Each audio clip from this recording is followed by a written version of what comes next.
अस्सलाम वालेकुम। उम्मीद है कि आप सब दोस्त खैरियत से होंगे।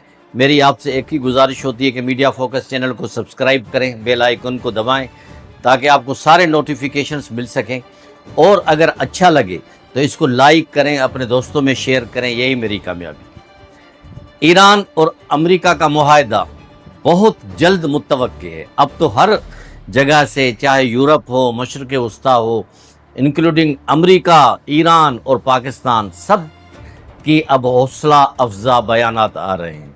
उनका सबका ये कहना है कि इंशाल्लाह अब कोई ऐसी वैसी बात नहीं होगी, सब मामला तकरीबन तय हो गए हैं। पहले जंगबंदी होगी 60 दिन की, उसके बाद इस मुआहदे को और एक्सटेंड किया जाएगा ताकि जंग बिल्कुल ख़त्म हो जाए। इससे पूरी दुनिया में एक लिहाज से अमन का पैगाम जाएगा, सिवाय एक मुल्क जिसका नाम इजराइल। इजराइल कभी भी नहीं चाहता कि इस इलाके में अमन हो या मुसलमान ममालिक आपस में भाई बंदी के साथ, मोहब्बत के साथ रहें, एक दूसरे का ख्याल रखें। वो इनको लड़ाना चाहता है।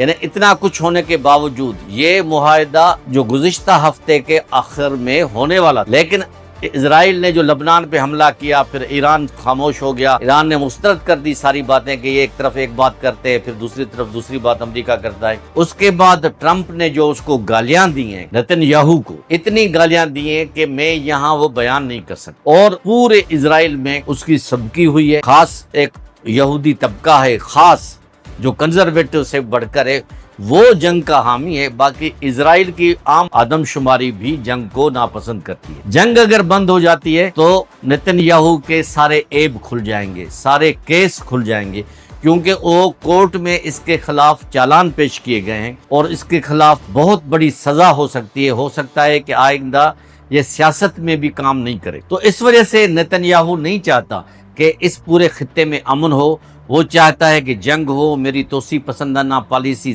चलती रहे, मैं सब ग्रेटर इजराइल बनाऊं, अमेरिका मुझे सपोर्ट करे।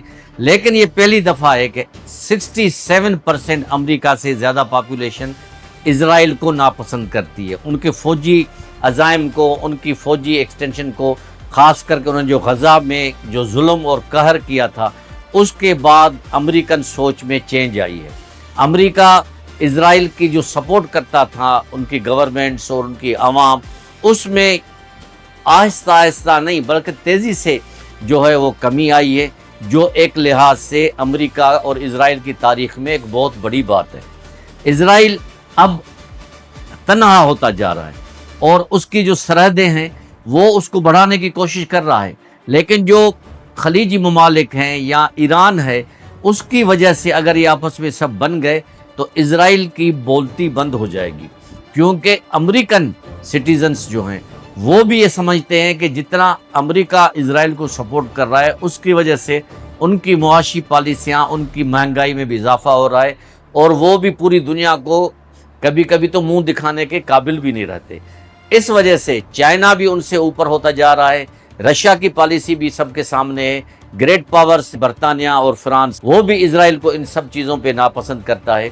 पाकिस्तान के प्राइम मिनिस्टर को खराज तहसीन पेश करता हूँ, और इसके साथ साथ पीटीआई वालों को भी मैं अप्रिशिएट करता हूँ कि उन्होंने जायज़ बातों में हुकूमत का साथ दिया है ईरान और अमेरिका की जंग में सालसी की वजह से, और किसी हद तक वो इस बात से मुतमिन है। प्राइम मिनिस्टर शहबाज शरीफ ने जो परसों तकरीर की कि इंशाल्लाह इस महीने 19 तारीख को साइन हो जाएंगी, जिसकी मेज़बानी पाकिस्तान करेगा, इससे आप अंदाज़ा लगा सकते हैं कि पाकिस्तान को किस कदर की निगाह से देखा जा रहा है, और इसको पीटीआई ने भी अप्रिशिएट किया है। तो इससे ये बात साबित है कि पाकिस्तान जो काम कर रहा है सफारतकारी के लिए, उसको ग्रेट पावर्स की, खुसूसन चाइना की, कतर की, तुर्किया की, इन सब की हिमायत हासिल है। इस वजह से इलाके में अमन होगा, खित्ते के अवाम आराम से रह सकेंगे, और जो महंगाई में भी कमी होगी, तेल की कीमतें कम होंगी, और लोग सुकून का सांस ले सकेंगे। हम उम्मीद करते हैं कि इंशाल्लाह 19 तारीख को जनीवा में ये जो मुआहदे की जो तकरीब है उसका एहतमाम होगा। ये ऑनलाइन साइनिंग होगी या वहाँ जाके साइन करेंगे, लेकिन बहरहाल जो अमरीकी नायब सदर है जोडी वेंस, वो साइन करेगा उनकी तरफ से। ईरान की तरफ से स्पीकर साहब या वजीर खारजा वो साइन कर सकते हैं। तो मतलब कि सब दोनों अब करीब आ रहे हैं। इजराइल को मुंह की खानी पड़ रही है, पाकिस्तान का बोल बाला हो रहा है, और इंशाल्लाह پاکستان اس کے ساتھ ساتھ اپنے اندرونی جو مسئلے ہیں خوشحالی آئے گی اور لوگ سکون کا سانس لے سکیں۔